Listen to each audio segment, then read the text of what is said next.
Hello, everybody. Today is number 20 of my 30/30 challenge. Woohoo! And the question for today is about sending money. How do I pay for my property that I want to buy in the Dominican Republic? And the answer is quite simple.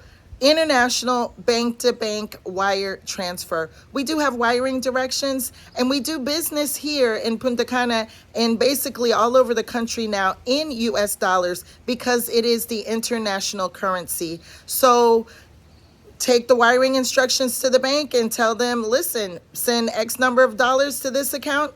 It's literally that simple.